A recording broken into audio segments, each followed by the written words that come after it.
어린 시절 저의 영웅은 아버지였습니다. 러시아 공군 전투기 조종사로서 하늘을 자유롭게 날아다니던 그의 모습은 제게 커다란 꿈을 심어주었습니다. 그저 아버지가 멋져 보여서였을까요?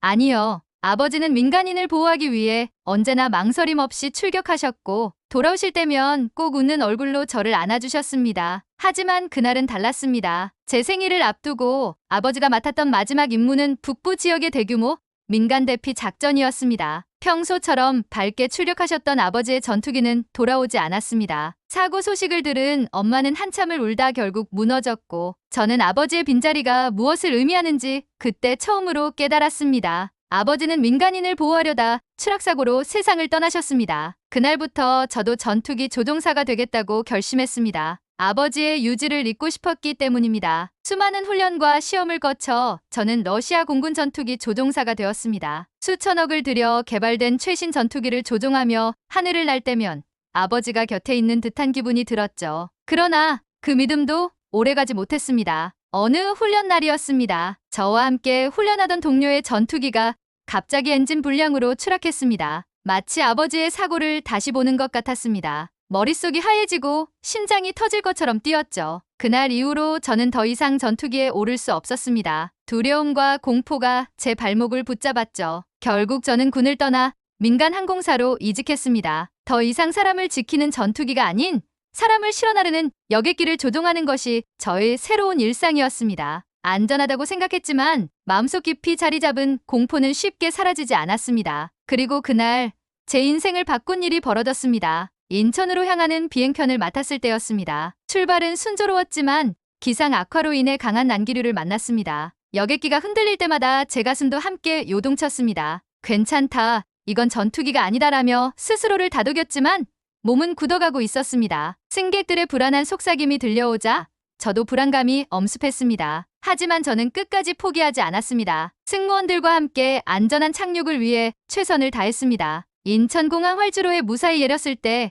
기내에선 안도의 박수가 터졌습니다. 모든 것이 끝난 후 힘겹게 조종실 문을 열고 밖으로 나왔습니다. 그 순간 정비복을 입은 한 남성이 웃으며 다가와 작은 종이컵을 내밀었습니다. 수고하셨습니다. 따뜻한 믹스커피 한 잔 드세요. 커피 한 잔. 그 따스한 향기가 제 굳어있던 마음을 조금씩 녹였습니다. 한국 정비사 김정훈 팀장이었습니다. 저는 그 작은 커피 한 잔에 왜 그리도 감동했는지 모르겠습니다. 그동안 러시아에서 전투기를 조종하면서 수없이 위험을 넘겼지만 그 누구도 이렇게 따뜻하게 다가온 적은 없었습니다. 정훈 팀장의 눈빛에는 진심 어린 존경과 감사함이 담겨 있었습니다. 그 순간 저는 알 수 없는 감정에 휩싸였습니다. 전투기 사고와 동료의 죽음으로 인해 무너져 있던 제 마음을 커피 한 잔이 흔들어 놓았습니다. 제가 정말 두려웠던 것은 죽음이 아니라 누군가의 마음을 받아들이는 것이었을지도 모릅니다. 정훈 팀장은 커피를 건네며 웃었습니다. 긴 비행에 고생 많으셨죠? 혹시 서울 구경할 계획 있으신가요? 제가 가이드 해드릴게요. 저는 그 제안에 망설였습니다. 하지만 이상하게도 그의 친절함에 저도 모르게 고개를 끄덕이고 있었습니다. 저는 그제야 제 손이 떨리고 있다는 것을 느꼈습니다. 종이컵 안에 커피가 미세하게 흔들리고 있었죠. 그 흔들림이 제 마음을 드러내는 것 같아 한편으로는 부끄러웠습니다. 정훈 팀장은 제가 떨고 있다는 것을 눈치챘는지 잠시 주변을 살폈습니다. 여긴 좀 춥죠? 잠깐 저쪽으로 가실래요? 저희 정비 휴게실에 따뜻한 자리가 있어요. 저는 망설였지만 정훈 팀장의 따뜻한 표정이 이상하게도 거절할 수 없게 만들었습니다. 휴게실에 들어서자 간이 소파와 작은 탁자가 보였습니다. 그곳은 마치 전쟁터 같았던 조종실과 달리 평온했습니다. 정훈 팀장은 커피를 한 모금 마시며 가볍게 웃었습니다. 사실 저는 비행기를 한 번도 못 타봤어요. 저는 의아한 눈으로 그를 바라보았습니다. 정비사로 일하면서 비행기를 타보지 못했다니 이상했습니다. 항공기 정비가 제 전부라서요. 언제나 땅에서만 보니까 비행기 안이 어떤 느낌일지 잘 모르죠. 그의 솔직한 고백에 저도 모르게 미소가 번졌습니다. 제가 하늘을 두려워하는 것처럼 그도 비행을 두려워하는 걸까요? 그러면 왜 이 일을 선택하셨어요? 제가 조심스럽게 물었습니다. 정훈 팀장은 잠시 생각하더니 담담히 말했습니다. 아버지 때문이에요. 제가 어릴 때 비행기 정비사로 일하셨죠. 사람들의 안전을 위해 보이지 않는 곳에서 헌신하는 모습이 멋있다고 생각했거든요. 그의 이야기를 들으니 아버지가 떠올랐습니다. 저 또한 어린 시절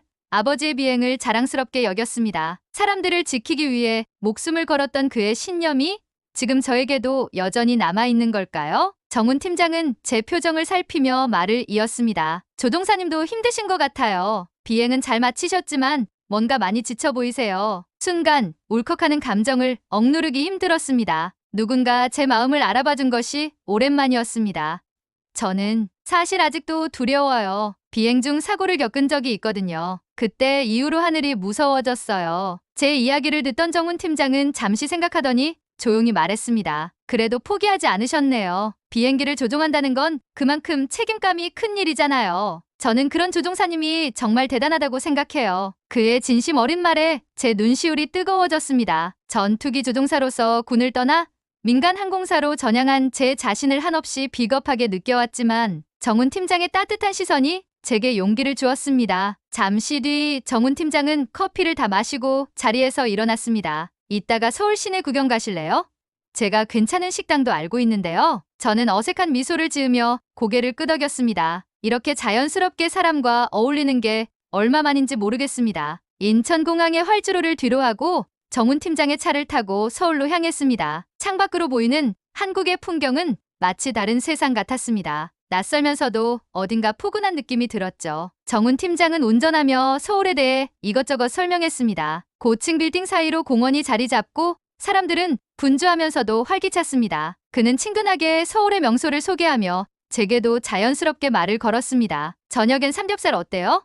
한국 오신 김에 제대로 된 고기 한번 드셔보셔야죠. 그의 권유에 저는 잠시 생각하다가 웃음 지었습니다. 좋아요. 한국식 고기라니 궁금하네요. 공항에서의 무거운 공기가 거짓말처럼 사라지고 제 마음속에도 따스한 바람이 불어오는 듯했습니다. 서울 도심에 도착하자마자 느낀 것은 이곳이 전혀 낯설지 않다는 것이었습니다. 화려한 간판, 도로를 가득 메운 자동차들, 분주히 오가는 사람들까지 러시아의 대도시와 크게 다르지 않았습니다. 하지만 그 안에 흐르는 분위기는 사뭇 달랐습니다. 사람들의 미소, 서로를 배려하는 말투, 심지어 모르는 사람에게도 인사를 건네는 모습들이 제겐 꽤나 신선하게 다가왔습니다. 정훈 팀장은 먼저 남산타워로 안내했습니다. 어둑어둑해지는 저녁 하늘을 배경으로 타워의 불빛이 켜지기 시작했습니다. 케이블카를 타고 올라가는 동안 정훈 팀장은 창밖의 야경을 설명했습니다. 여기서 내려다보면 서울이 한눈에 보여요. 낮과는 또 다른 매력이 있죠. 조심스럽게 창문을 바라보자 도시의 불빛이 한데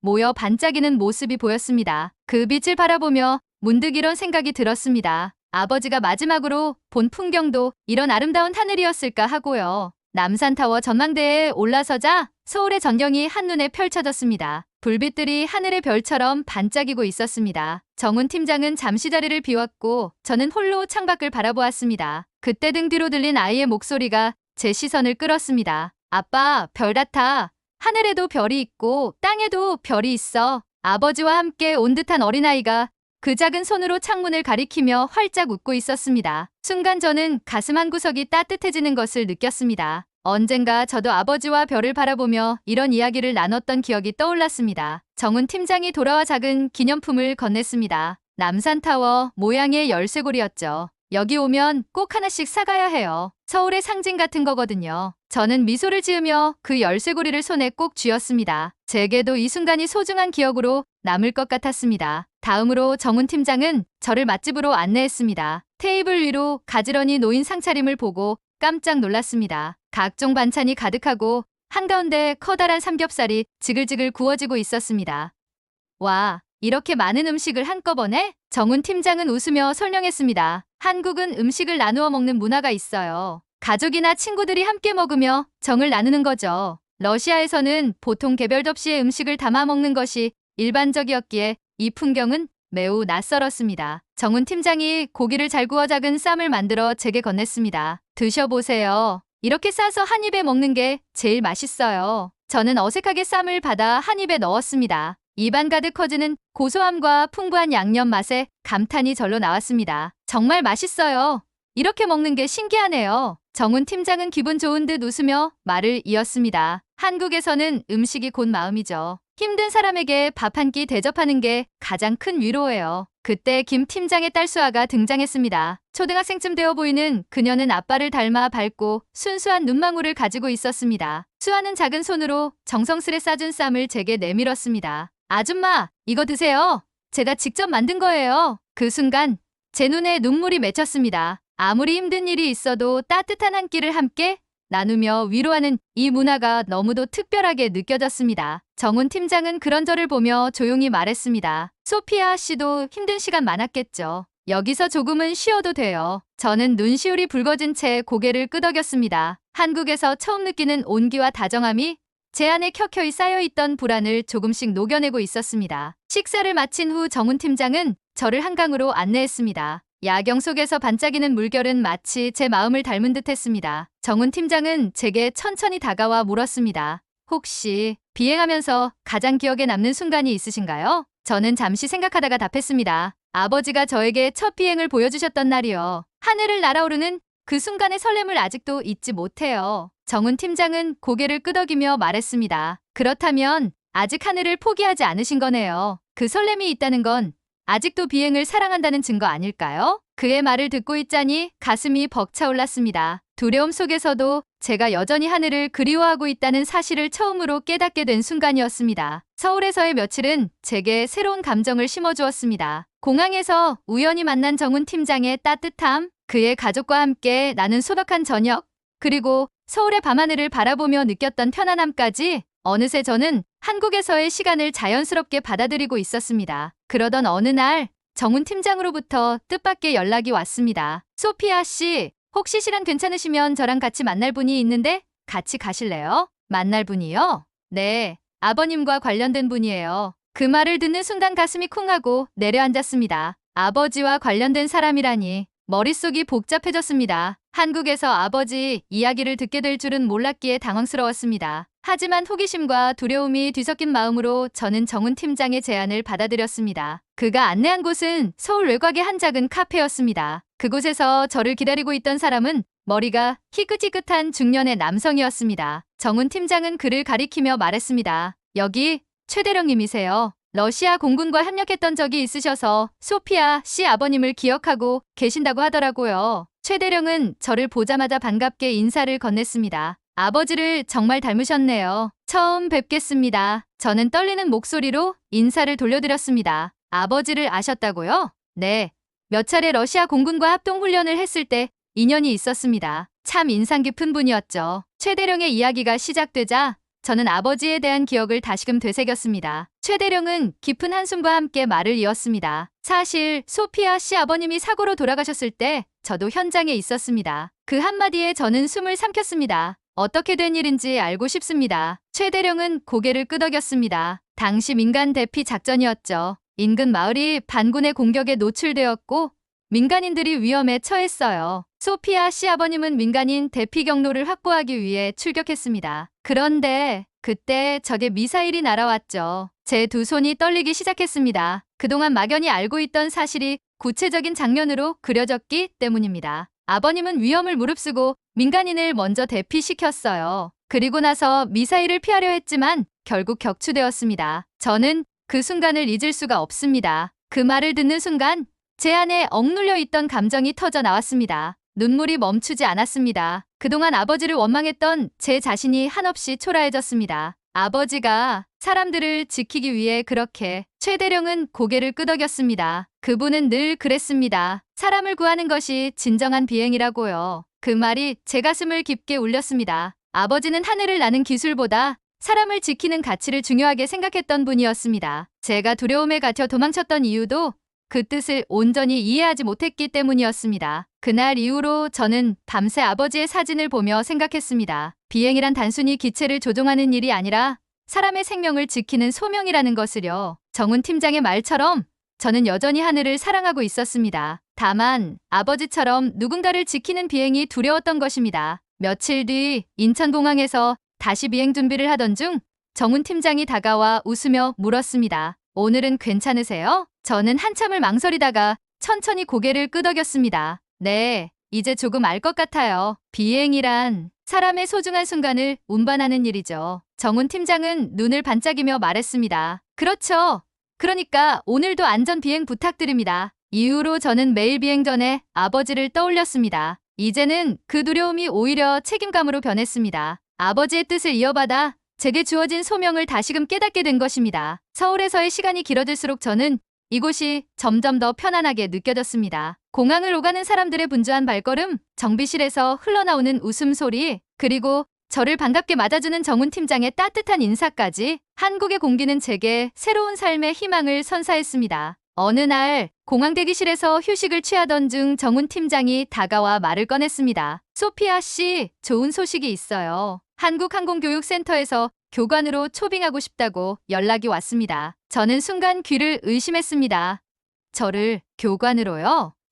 네, 소피아 씨의 경력을 알고 계신 데다가 특히 사고 후 극복 이야기에 감명을 받으셨다고 해요. 처음에는 어리둥절했습니다. 교관이라니 제가 과연 다른 사람에게 비행을 가르칠 수 있을까 하는 걱정이 앞섰습니다. 하지만 정훈 팀장의 격려 덕분에 마음을 다잡았습니다. 하늘을 두려워하지 않으려면 하늘을 더 잘 이해해야 하지 않겠어요? 소피아 씨가 가진 경험을 나누면 분명 누군가에게 큰 도움이 될 겁니다. 그날 밤 저는 깊이 생각했습니다. 아버지처럼 사람을 지키는 비행을 할 수 없다고 생각해 군을 떠난 제 자신. 하지만 교관이 된다면 제가 경험한 두려움과 극복의 과정을 젊은 조종사들에게 전할 수 있을 것입니다. 두려움은 혼자 이겨내는 것이 아니라 함께 극복하는 것이라는 사실을 알게 되었으니까요. 며칠 뒤 저는 한국항공교육센터에서 교관으로서의 첫 수업을 진행했습니다. 강의실에 모인 젊은 조종사 후보생들의 눈빛이 반짝였습니다. 그 모습에 아버지의 젊은 시절이 떠올라 자연스레 미소가 지어졌습니다. 여러분,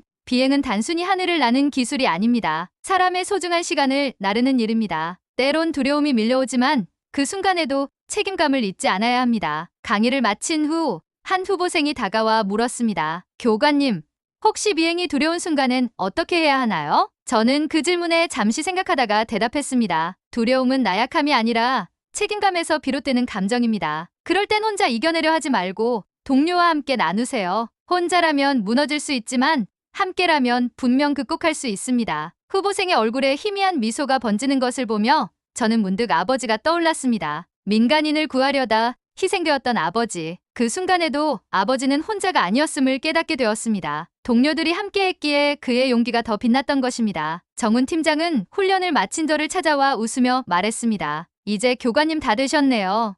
잘 해내실 줄 알았습니다. 저도 웃으며 답했습니다. 아직 부족하지만 이제 두렵지 않아요. 하늘을 사랑하고 있다는 사실을 다시 느꼈으니까요. 그 후로도 저는 교관으로서의 삶을 이어갔습니다. 젊은 조종사들이 두려움 앞에서 무너지지 않도록 함께 극복할 수 있도록 도와주며 그들에게 필요한 것은 단순한 비행 기술이 아니라 사람을 먼저 생각하는 마음이라는 것을 강조했습니다. 그날 밤 한강 다리 위에서 불어오는 바람을 느끼며 하늘을 올려다보았습니다. 별빛이 어둠을 뚫고 반짝이고 있었습니다. 저도 이제 그 별처럼 어둠 속에서 길을 밝히는 사람이 되고 싶었습니다. 이 이야기는 단순히 한 러시아 조종사의 재도전이 아니라 한국이 가진 따뜻한 문화와 사람 중심의 사고가 한 사람의 인생을 어떻게 바꾸었는지를 보여줍니다. 소피아는 한국에서 진정한 비행의 의미를 깨닫고 두려움을 용기로 바꾸며 새로운 길을 걸어가게 되었습니다. 한국의 따뜻함과 배려가 소피아의 삶을 새롭게 만들어준 이 이야기가 여러분에게도 작은 용기를 주었기를 바랍니다. 구독과 좋아요는 영상 제작에 큰 힘이 됩니다. 다음에도 감동적인 이야기로 찾아오겠습니다. 감사합니다.